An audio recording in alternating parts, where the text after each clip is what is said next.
You're watching Force 13's live streaming service.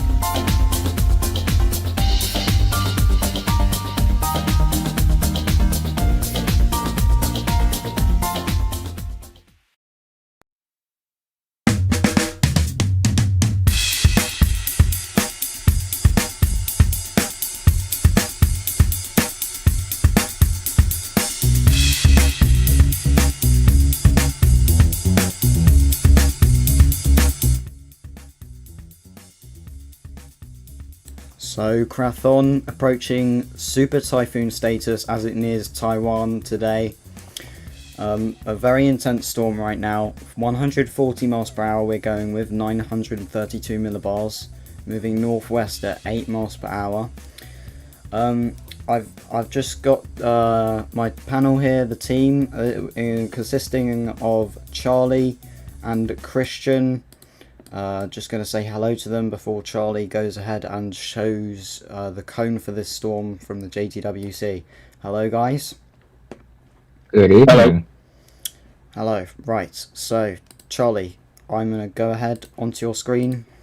Straight to me. Okay. View this. So that. Oh, here's the code.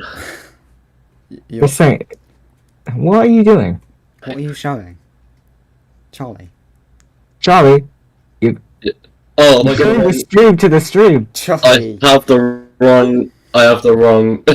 Charlie. This is a I have the wrong. great start, guys. For God's sake, Charlie. Sorry. Right, anyway. Man. No, it's because I was making sure I was setting up my stuff properly. But here's the code. So at the moment it is.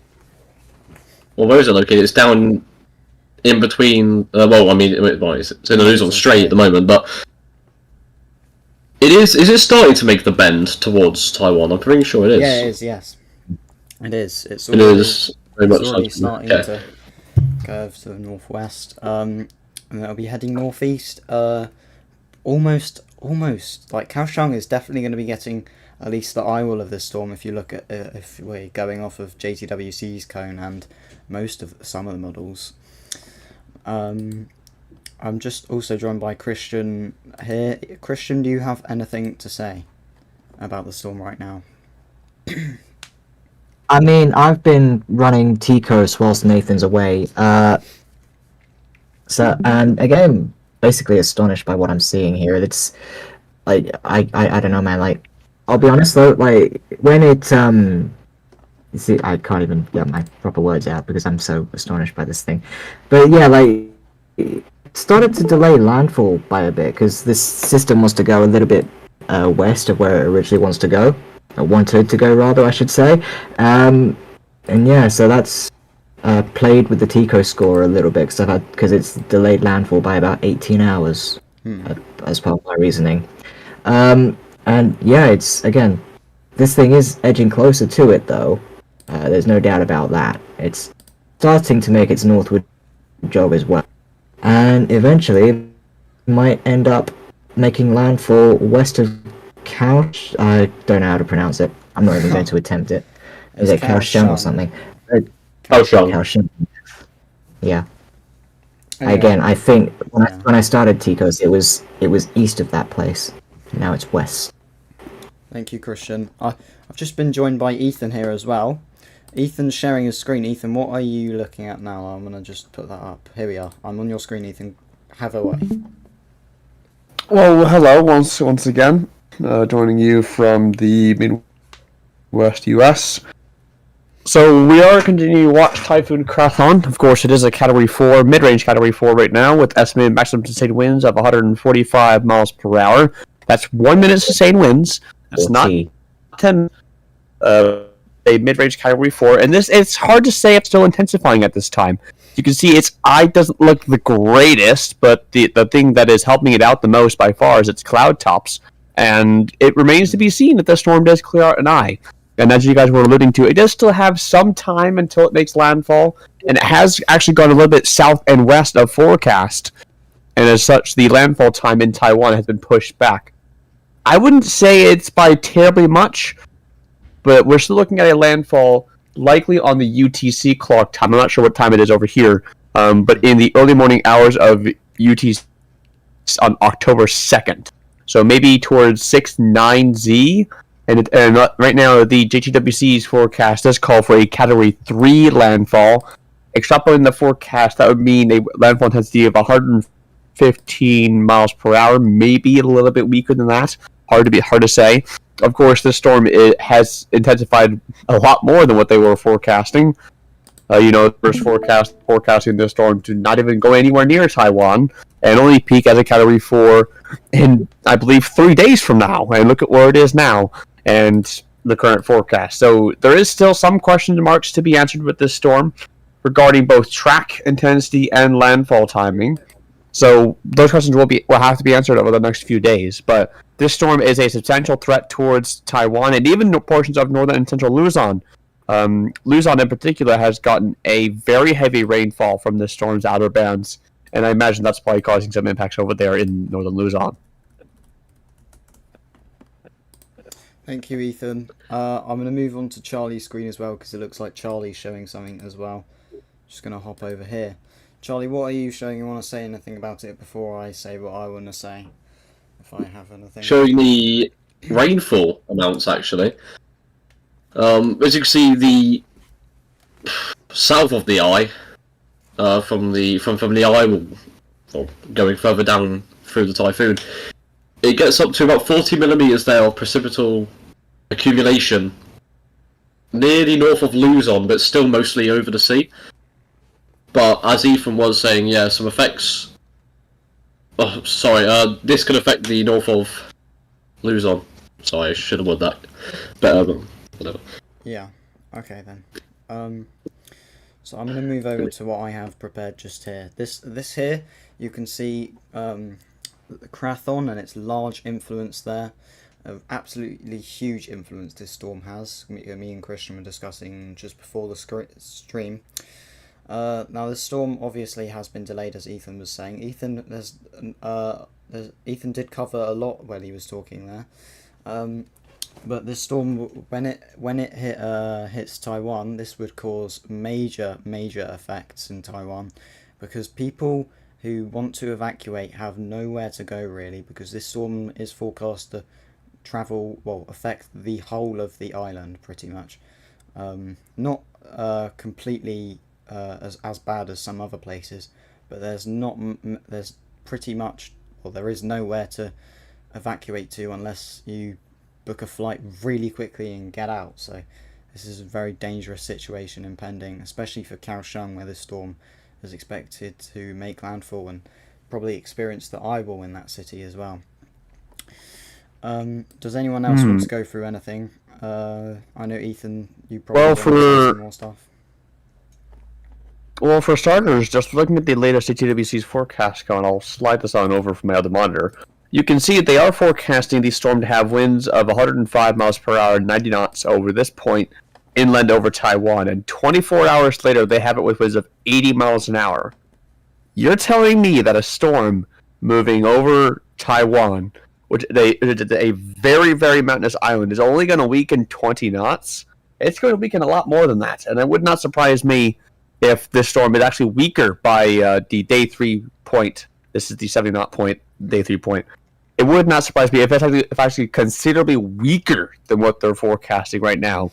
You know, we've seen a lot of Category 5 super typhoons go into Taiwan, and by the time they make landfall over here in China, they're only tropical storms.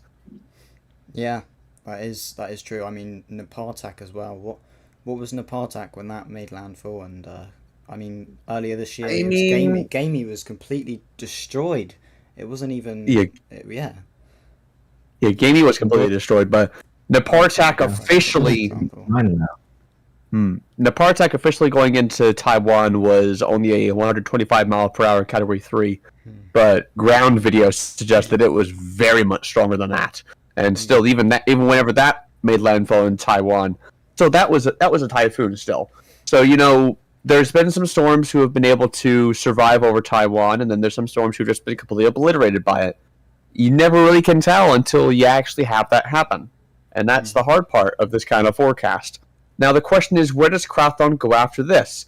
It does appear that it might go up towards the Shanghai area, the East China Sea area, but it's hard to say where it goes after that. It could go to the Korean Peninsula, it could go towards Japan, or it could go, like I said, towards the coastlines of China.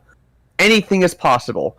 But at this point, what I would say is the most likely scenario is that the storm will probably enter the East China Sea and probably dissipate. Now that is, I have to say, is a low confidence forecast, because there are still some models that do suggest that the storm, believe it or not, won't even go to the East China Sea, and instead will push off towards Hong Kong, believe it or not.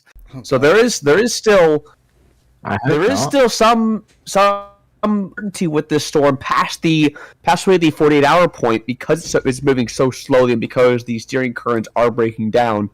That where does it go? We just saw this kind of thing with Hurricane John in the Eastern Pacific, and that was a very low confidence forecast. Yes. Just to add on with what Ethan was saying there as well, I was discussing with Ethan the other day, actually it was only yesterday, about possible records for Krathon to hold, and we did look through all the Taiwan's major landfalling storms, and it actually looks like this storm could be the only ever major landfalling storm in Taiwan to strike Taiwan from the south.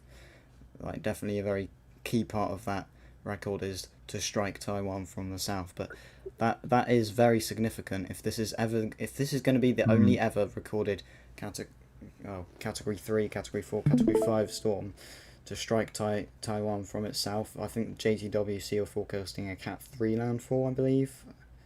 I'm not. They are right now. We've had major landfalls from the north heading southwest before. We've had those.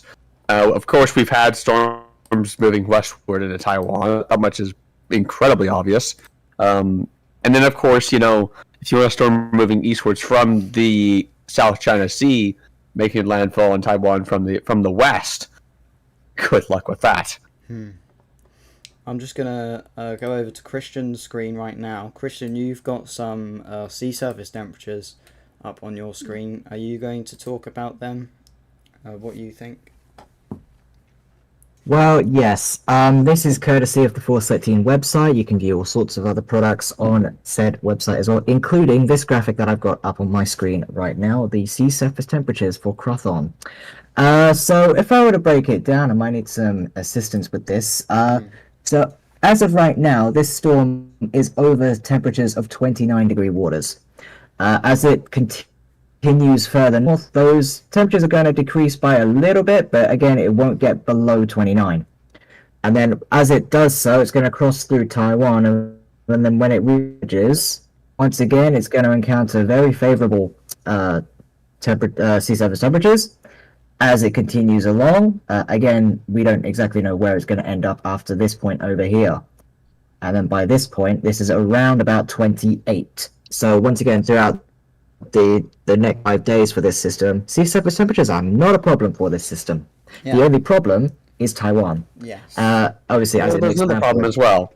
There is another problem as well. There is some amount of wind shear in the area. Right now, wind shear of the storm is 10 to 15 knots.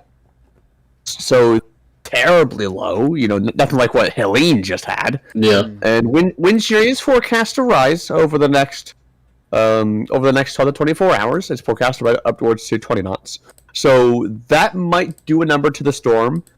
And then as it goes into Taiwan and really gets into the East China Sea, wind shear goes up towards 25 to 30 knots. That's not going to do any sort of good for the storm at all. And of course, there remains to be the possibility that, this has been a typhoon now for almost 2 days and has yet to go underneath an IRL replacement cycle. So we do have to watch for those. Of course, we are well within radar range. Radar was suggesting maybe something was going to happen earlier, especially last night in terms of over here in the U.S. Maybe something in terms of an IRL replacement cycle is going to happen. That ended up not happening yet. Of course, the storm is still basically a day and a half to 2 days away from making landfall, so that's more than enough time for the storm to do a lot of stuff. But also, it's going to still move incredibly slowly. Right now, it's only moving at 7 knots. I'm not sure what that is in miles per hour. 8 miles Just give me per just hour. 1 second. it's only moving at 8 miles an hour, and that forecast movement is for the next 24 hours or so is forecast to remain about steady. But then, as it goes into Taiwan and makes that northeastern turn, it's forecast to slow down a little bit. And then, as it makes that northeastern turn, and as it comes into Taiwan, the movement speed will obviously pick up a little bit. But that's going to prolong the heavy rainfall threat, and that might lead to a little bit of upwelling, of course, on these waters. Ocean heat content is not particularly high over here either. So there remains to be some questions on, once again, where the storm goes and what intensity it does. Obviously, we were just dealing with what we have right now. We have a Category 4, mid-range Category 4, 135 miles per hour, heading towards Taiwan. Residents in southern Taiwan, I would be preparing right now for probably a Category 4 landfall. I've always said that you should probably prepare for the absolute worst. I mean, it's not too far-fetched that the storm might get towards Category 5 status, but to be honest, right now, with the storm structure and environment, honestly, I really don't see it getting much beyond maybe 130, 135 knots, 150, 155 miles per hour. I really don't see the storm getting towards Category 5 status. Of course, I've said that before, and so on the whole way, so I could be wrong. The storm definitely looks like it is going to reach super typhoon status, though, to be honest, to add on to what Ethan said. Okay, Charlie, I haven't spoken to you in a while. Do you want to see anything? Have anything on your screen? I can show maybe this, just to show the shear, for example, as well. And just general intensity trends, track trends. I'll try and zoom in here if I can. I cannot. I can. Shear seems to do a little bit of a bump. I'm pretty sure pretty much all models think of it to do a bump. Obviously, seems to be spiking once it makes landfall. Well, roughly when it makes landfall. I think that's just a bit before. But then it really starts to accelerate again after it. I think that's where it comes out the northern end of Taiwan. This is Taiwan, yeah. Yeah. Which, once again, could make the storm weaker again than what, for example, the GTWC are predicting the storm to come at the end of Taiwan is. Another thing is, a lot of storms, for example, you said Gamey and Nepaltak, they came into Taiwan from the side. This thing is going straight through the middle of it, vertically. Yeah. That is a lot. That is a lot of land for it to go over.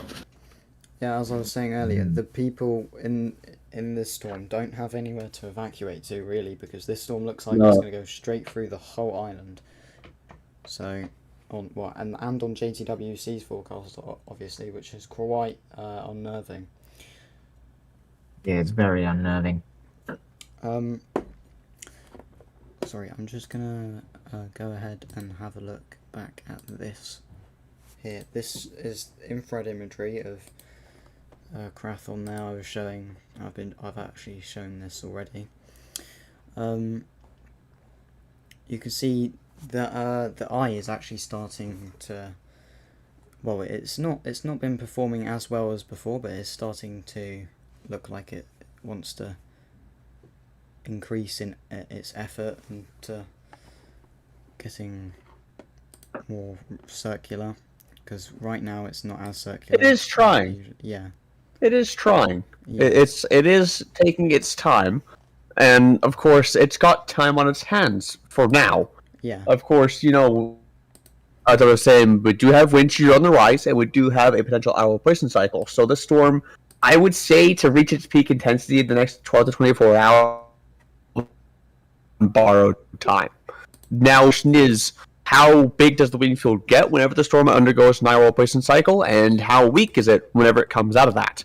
And then, as Live on Tropics was referring to in our YouTube chat, there is the potential of upwelling, and in particular, the HFS parent model run weakens the temperatures underneath the storm from 29 to 30 degrees Celsius all the way down to probably below 20 degrees Celsius.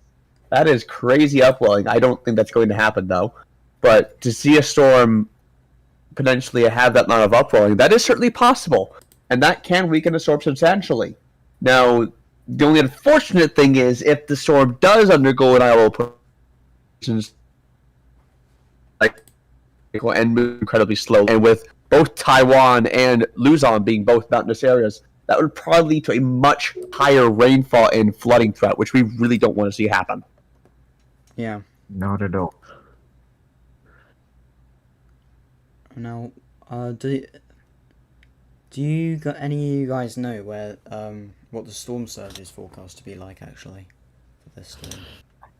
It's quite difficult to forecast for this region of the world. Yeah.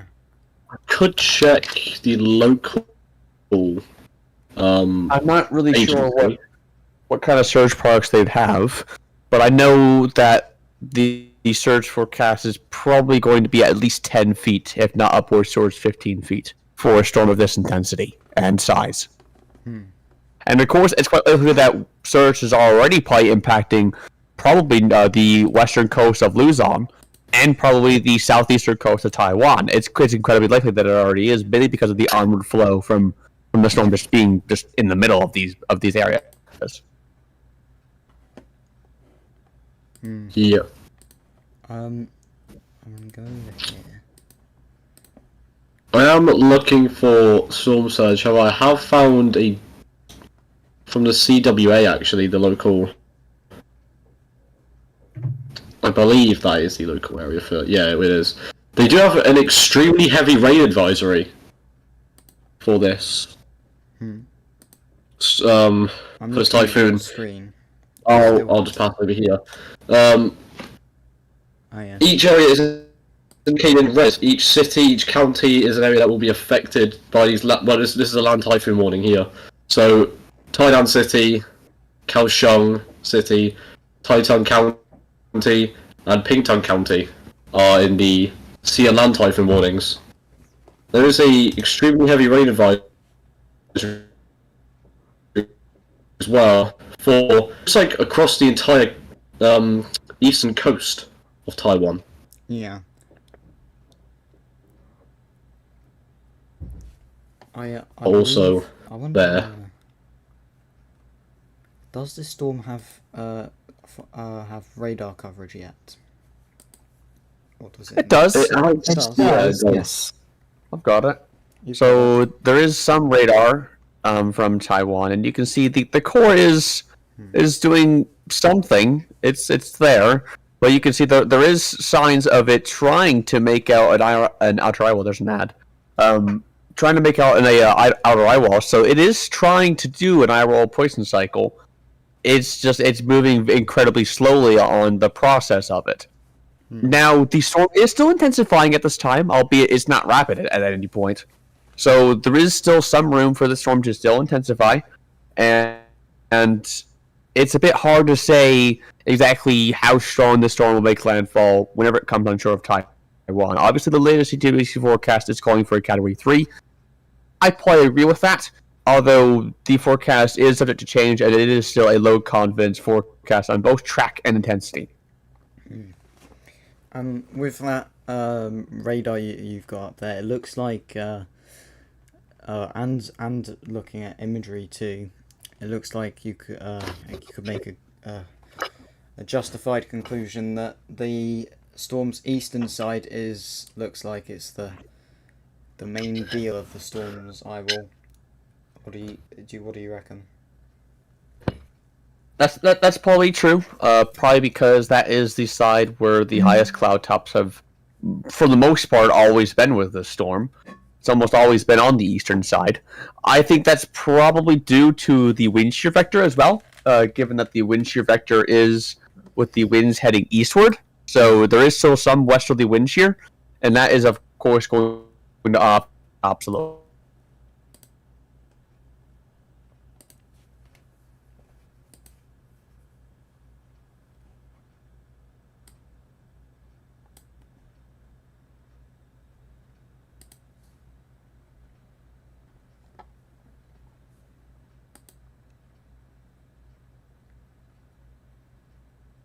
Now, of course, it does remain to be seen how strong the storm does get if it does make it into the East China Sea. But let's just say that it does. Let's just say, hypothetically, that the storm ends up making it there. I'm pretty sure that the storm is probably going to dissipate as it if it even makes it to the East China Sea. It's not too far-fetched that we could be seeing maybe a tropical storm landfall in China, but that would be the most likely location if it went up there that it would probably go. Yeah. Of course, really, across the Western Pacific as a whole, though, Krathon isn't the only storm active. We have Jebi as well, which is forecast to become a typhoon very shortly east of Japan We've as also well, got and that Kirk. it's not yet to land. We've also got Kirk. Thank you, Ethan. Sorry for interrupting there. We've also got Kirk down the bottom of your screen. You can see bottom left. That is infrared of Tropical Storm Kirk. That one is forecast by the NHC to become 125 miles per hour, I believe. If anyone could correct me. You are correct. They do forecast a major hurricane out of Kirk, albeit thankfully Kirk is not a threat to land, and Krathon is the much more substantial threat to land compared to Kirk. Focus. Yes. It's good to at least touch on those systems, even for a little bit. Yeah. And we also got. It is. Oh, yeah, it is worth noting, though, that in the past few frames, there has been. I'll try to pull up something different in terms of satellite imagery here for Krathon. I'll just be just a minute. I pull up this GIF, but you can see here, right? You can't really see it on this imagery because it's not up to date. So I'll pull up another website on my other one. So here's more up to date imagery on Krathon, and you can see right at that last frame we have something wrap around the southern eye wall. That is clearly a storm that is clearly trying to intensify still even further. So my guess is we're still going to see some intensification for this storm over the next 12 to 24 hours. Question is how much, and that we don't have an answer to, unfortunately.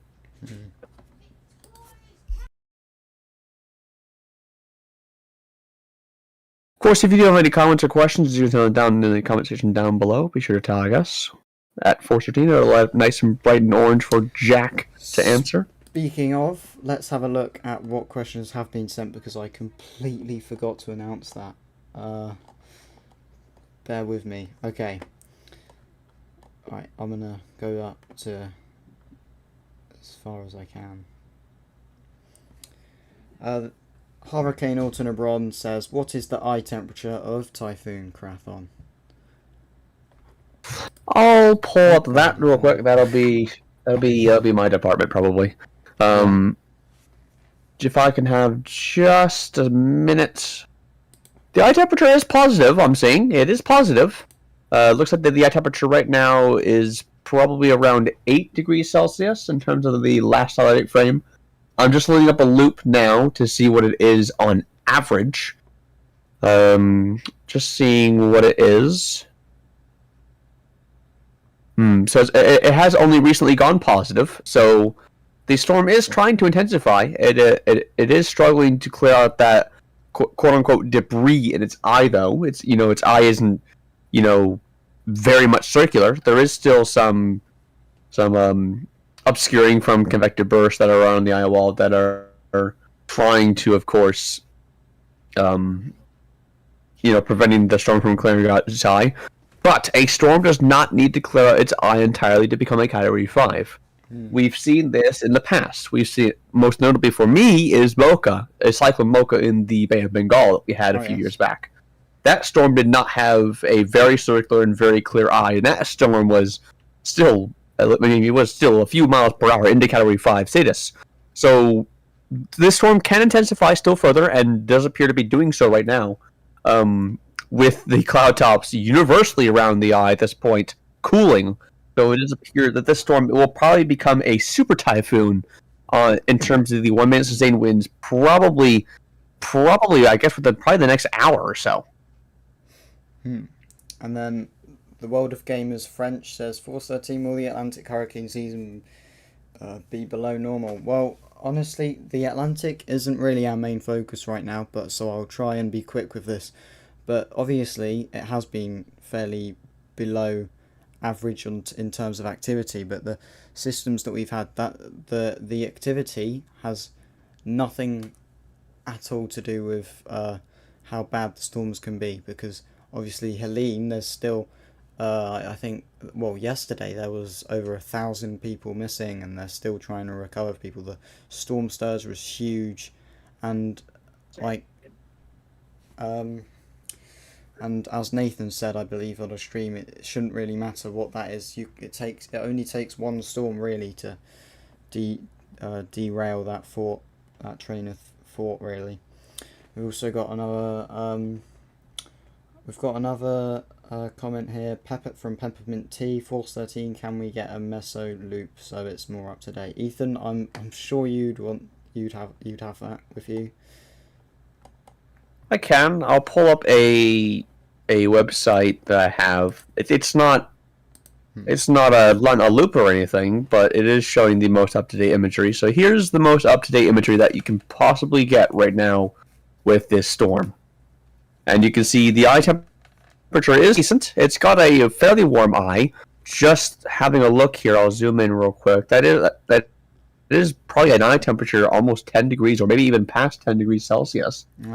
So this storm is still trying to do something. It is still intensifying right now. There we are. We've also got a comment from Hurricane Alternate Ron saying, how big is the eye? So, also to do with the eye.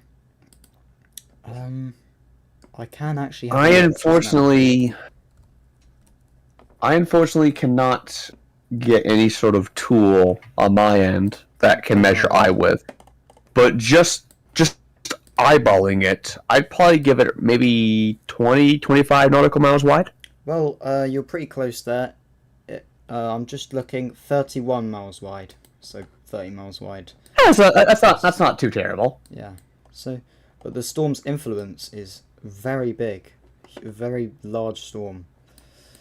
Right, I'm gonna go back to this, see if there's any more comments, and if maybe Christian and Charlie want to answer some of the comments if they're able to, if they want to.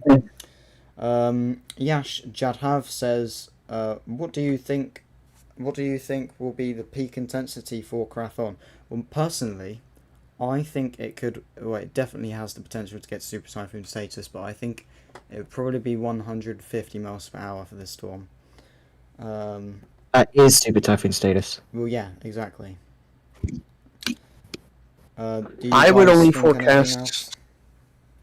I would probably give it 150 miles per hour at the top of the hour. That would probably be what I would give it, and I would say that it is probably peaking now, and maybe the 12-hour forecast point would also forecast 150.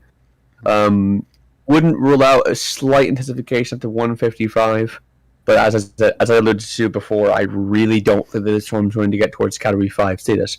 Of course, it could briefly make it for 6-12 hours, but is this storm going to make landfall at that intensity in Taiwan? Certainly not. No. This storm is almost certainly going to weaken as it comes into Taiwan, especially with rising wind shear. And you're telling me that a storm this big is not going to undergo an idle motion cycle in the next 2 days? It'd be a miracle if it did not. Well, not really a miracle, but you know what I mean. I mean, no matter the category number that this system ends up attaining, it's still a very bad storm, and people really should be prepared by now. And they should be in their safe spaces, that sort of thing. I mean, yeah, definitely. Ransai is saying that this storm will possibly be the first major typhoon landfall in this area in history, and indeed it would. It would be the first major. Of course, we've had plenty of typhoons that have come ashore in this area. One that the chat was alluding to earlier was Typhoon Thelma in 1977. That was a storm that brushed Luzon to the north and then turned towards the northeast and made landfall in Taiwan from the southwest as a typhoon. Of course, it was only a Category 1 whenever it came ashore officially, so it wasn't a Category 3. So this is going to be a lot stronger coming on in, and plus this storm is a lot bigger as well. Yeah, and of course with the structure of the storm, I'd probably relate it mostly to Tenbin 2012, if that makes sense. We've got another comment from the map dude. What do you think the peak of Kirk will be? Another question about Kirk. Well, we did go over it earlier. We'll go over it just quickly again. I believe the NHC are forecasting 125 miles per hour, and that's not a bad estimate, to be fair. I believe that's quite good estimate. I don't know what Ethan thinks of it. Or Charlie. Or I haven't looked into Kirk, but I'll keep this nice and brief. Category 3. Yeah. I probably agree with NHC. Yeah. Well, anyway, I haven't gone to you or I haven't gone to Charlie or Christian in a while. So I'm gonna go to you two just for now. Just quickly on if you've got anything new to say or show about Krathon, or just anything you want to say. looking if there's anything I can. I do have something on my screen at the moment. I am looking for something else I can show. Oh yeah, you've got the rainfall totals up, have you? Rainfall totals, yeah, which do. It seems to be a very.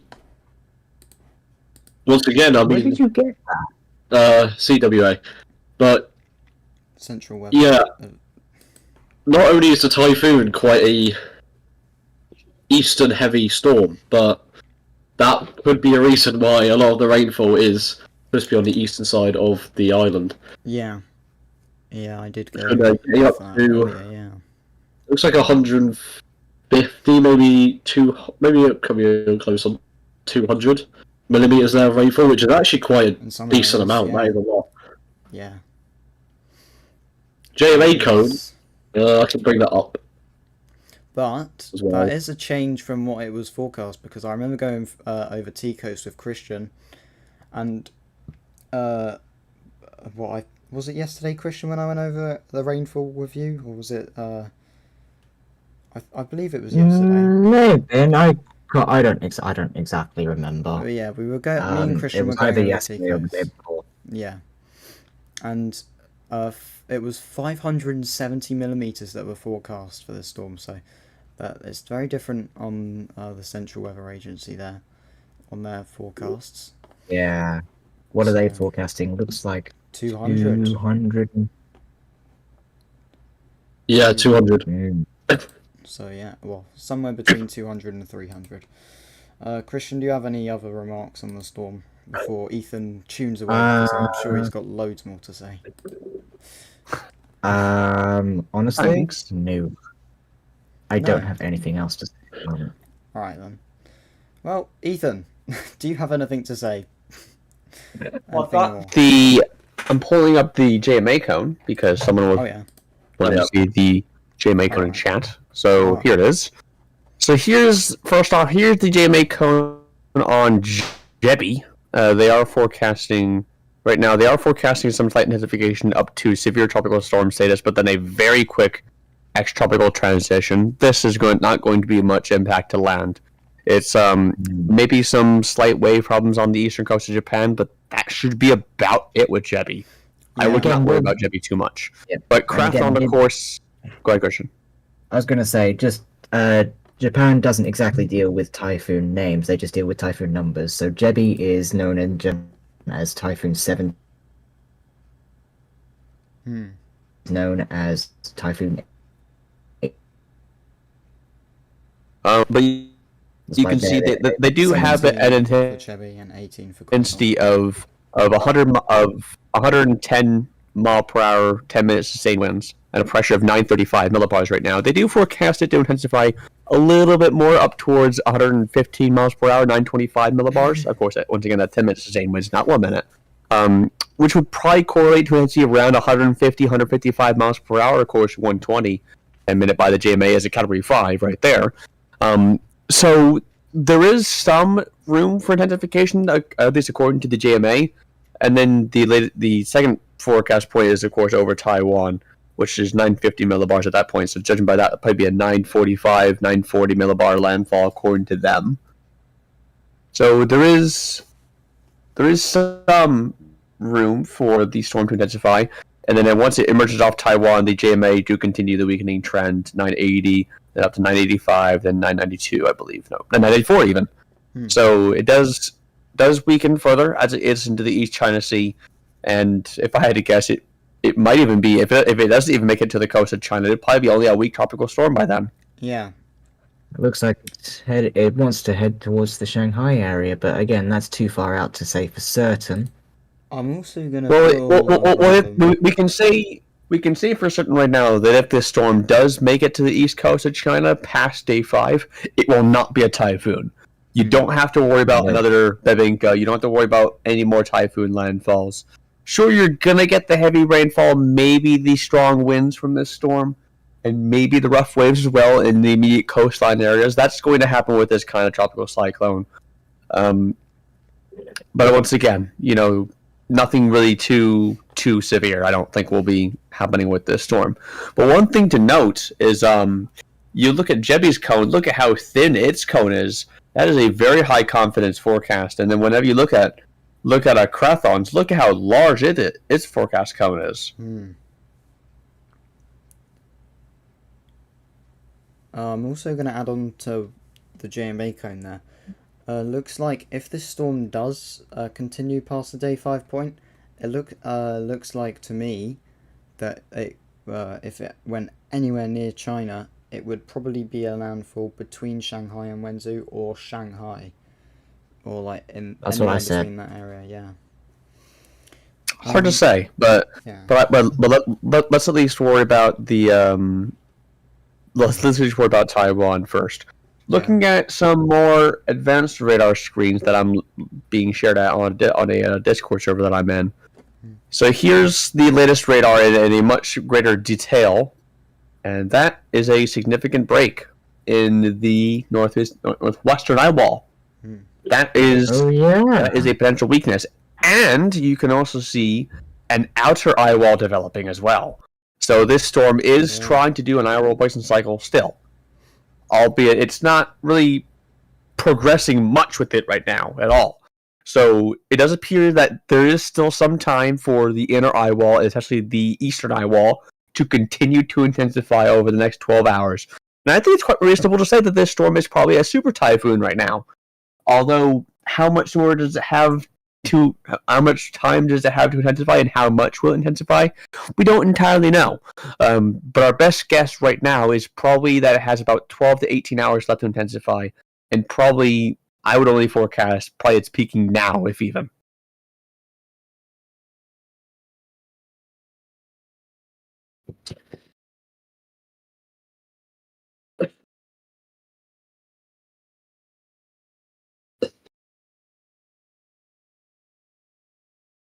Once again, if you do have any comments, please do keep sending them on in.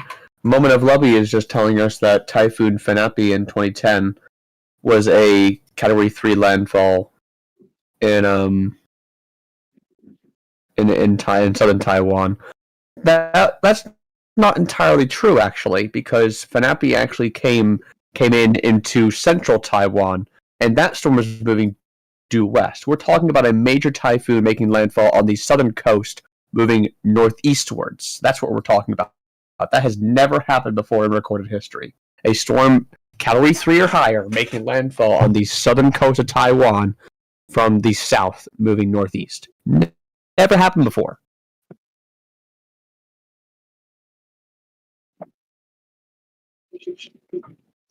What do you think of that, Christian? That is very interesting.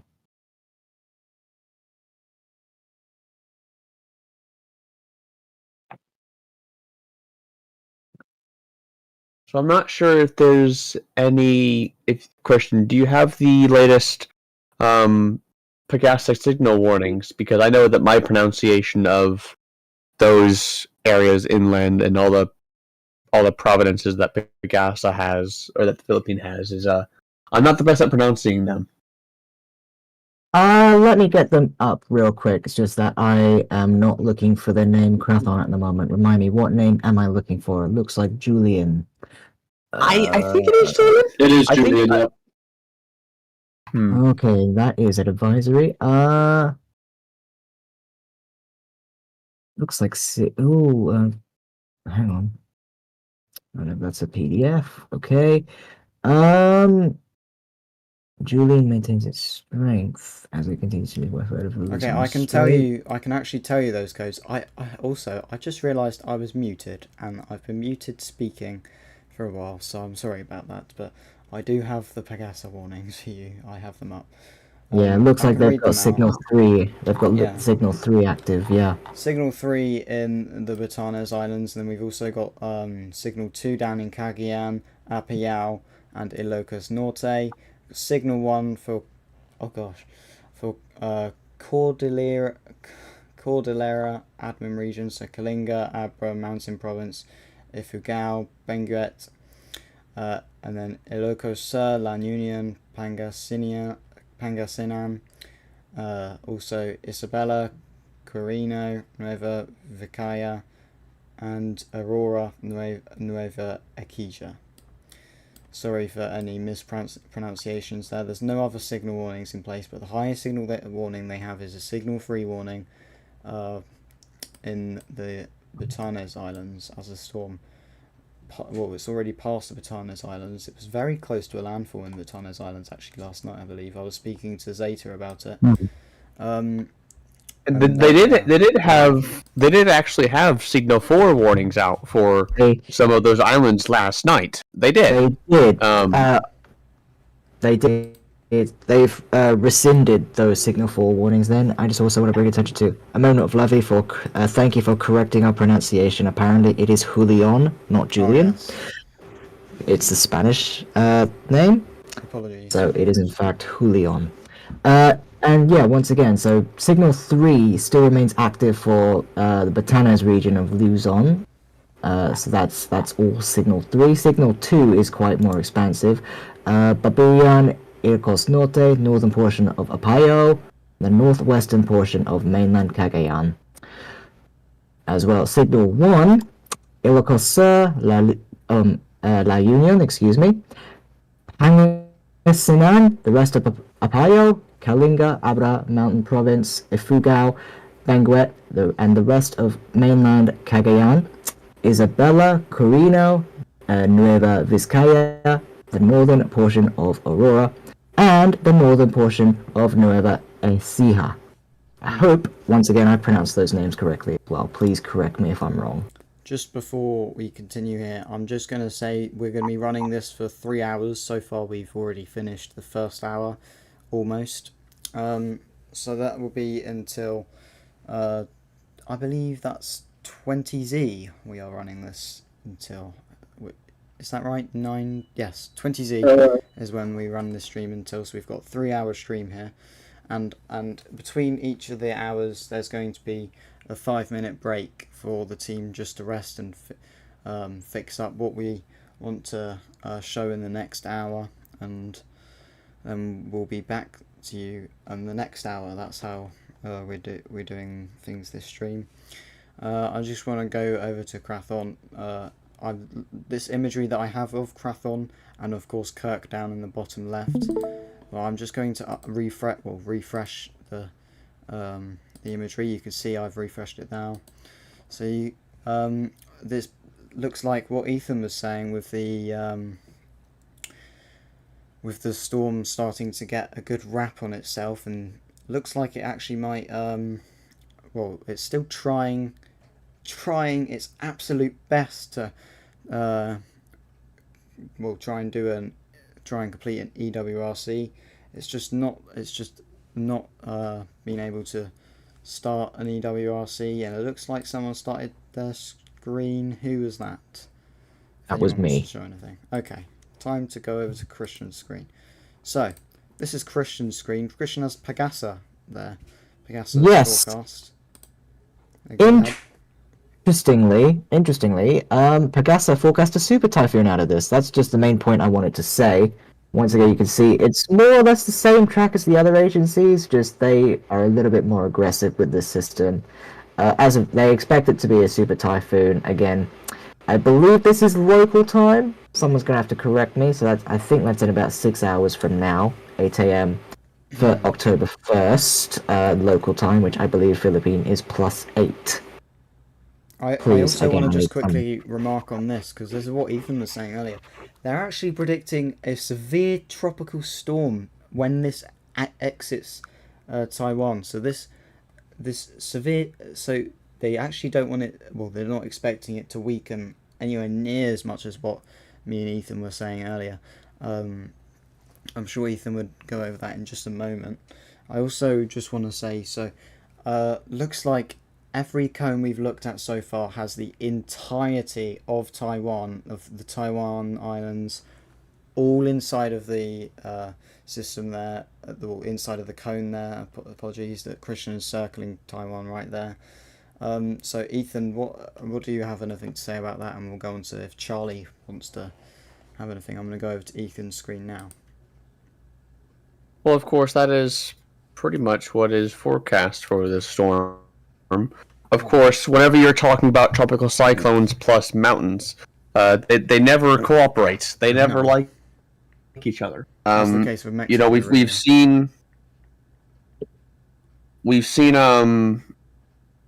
we've seen storms that have been completely obliterated by island nations around the world. This drop off that I can think of is David in 1979 in the Atlantic. That went into the Dominican Republic as a Category 5, and by the time that it emerged off the island 18 hours later, it was only a tropical storm. So the island nations, especially mountainous ones like Luzon and like Taiwan, can really do a number on these storms' core. But at the same time, because the islands are so mountainous, that's going to prolong or enhance the rainfall threat and the flooding threat and the landslide threat. So of course it's like a double kind of for this for these kind of mountainous areas. I'm just gonna just quickly. Someone's just said in the chat, which I'm going to pull up on my screen now. The New Atlantic TWO is indeed out, so I'm going to pull that up right now. So I go over to here, you can see, if I go ahead and bear with me just a moment. Oh no, that's Isaac there. Well, you can have a look at Isaac while I grab this imagery just quickly. This NHC TWO. There it is. Oh, there we are. So, here we are. There, obviously, you can see Kirk, which is, it says Tropical Storm Kirk. NHC are saying 50 miles per hour for this storm, 1001 millibars. Located at 13.5 degrees north, or 34.8 degrees west. Moving west at 10 knots, which is 12 miles per hour. Joyce, tropical depression Joyce, which is pretty much gone now. It will be gone very soon. Not looking very good at all. Isaac is also now post-tropical. I believe it was just declared post-tropical as Advisory 19, I believe. Still with maximum sustained winds of 60 miles per hour though. Pressure of 983 as extratropical storms usually come as. Moving east-northeast at 15 knots, which is 17 miles per hour. You've also got this disturbance behind Kirk, disturbance 2, 50% chance of formation in 48 hours. And there's this disturbance 1 that has actually, I believe, has gone down in chance to 10% formation in 48 hours. I'm going to just have a look just very quickly at what it's like on the 10-day. So disturbance 2 is up to 90%, that's the one behind Kirk, and disturbance 1 is at 40% chance in 7 days, so there we are. Anyway, apologies for interrupting the whole point of the stream really. We're going to go back to Krathon now. But that's just a quick insider at what the Atlantic is like. So here we are, Krathon there, approaching. Well, I think it might have a sign of weakening now, as Ethan was mentioning earlier.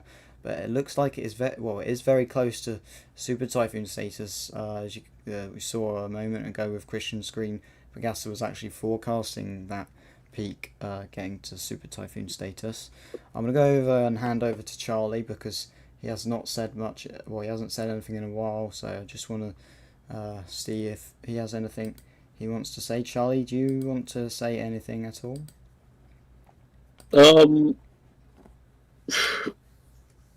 I guess. What is something that we haven't mentioned in a while? Excuse me. I mean, Ethan is very good at covering things, so Ethan goes through it very lightning fast. At the start of the stream, Ethan went through virtually all of the stuff that you were Yes. going to go through, almost, for that moment. So, is there any more comments? Dev says, is there a possibility that the hurricane goes through... I think you mean typhoon, that the typhoon goes through a strait between China and Taiwan. I can't remember the name of that area. That is a possibility, of course. It's in the cone, but it's just not very likely at all. Most of the official models are very certain of it making landfall in Taiwan, very close to Kaohsiung city as well. So that is very very unnerving, as I was saying earlier. Just before I go to Ethan, Christian, do you have anything you would like to remark on that? Of what I just said. And then I'm just sort of reconfiguring my screen share at the moment, so just give me just 1 minute to get everything sorted. Right, there we go. Tell me if it's working. Okay. Right. Ethan, what do you make of this? Again, tell me. Let me pop over to your screen. Whoops, what's happened there? Yeah, so I've got basically cones from... I've got cones from, again, Pagasa, JTWC, and the JMA up on my screen all at once, just to try and compare any differences between the three of them. And Yep, sorry? Pretty high confidence of the landfall location. That's pretty decent confidence. Yeah, absolutely. One difference I've noted is that both JMA and JTWC start to curve to the left here. Pagasa doesn't actually do that. So again, when it gets to about 27 degrees north, at least, so 26, 27 degrees north is roughly around here, that's when it starts to curve a little bit to the left. See if I can zoom in on the cone over here as well, just so you guys a bit. There we go. So again, there's your 28 degree north line, your 26 underneath as well. So the system starts to curve here at about 27.2. I'd have to estimate that before it starts to curve left. And then when it keeps going that way, that's going to head towards the Shanghai area. Again, with the JMA's cone, they more or less predict the same thing. Pagasa, on the other hand, don't necessarily do that. Again, I'm not exactly sure why. I'm not. Again, I don't is anyway. But yeah, what are your takes on that? It's going to be very interesting to see where the storm comes ashore. Of course, keep in mind that it is still a forecast cone, and the century could go anywhere within that forecast cone, at least according to the JMA and Pagasa's forecast cone. The JTWC's forecast cone is for the wind field that you're going to be seeing the tropical storm force winds, the maximum extent of those. So of course, there is still some wiggle room for the storm to make landfall, maybe somewhere else along Taiwan. But I think in general, the landfall location, I forget the city name now, but it's right on that southwestern coast. I'm just pulling up a map. Kaohsiung, I think. Yeah, that city. Maybe even a little bit northwest of there towards Tainan. Maybe that generalized coastline the storm will come in. And of course it's going to exit the coast, and it's going to head in east. Of course, there is a lot of difference in both. You can see on Christian's screen just how sharp the turn is, or maybe how gentle it might be. There is still some general amount of uncertainty on that too. Just Christian, could you just quickly pull up the whole of the Pagasa's forecast map? I'd just like to check something. The whole of the Pagasa's forecast map. Yeah, put it Ooh, just all full screen. Well, like this. Yeah. Okay. What does that say? Well, it looks like Taiwan, the whole of the island's already swallowed by. What does that say? Area with least strong wind. I can't read very well. It's very small. What does it say? Oh, you mean this yellow area? Yes.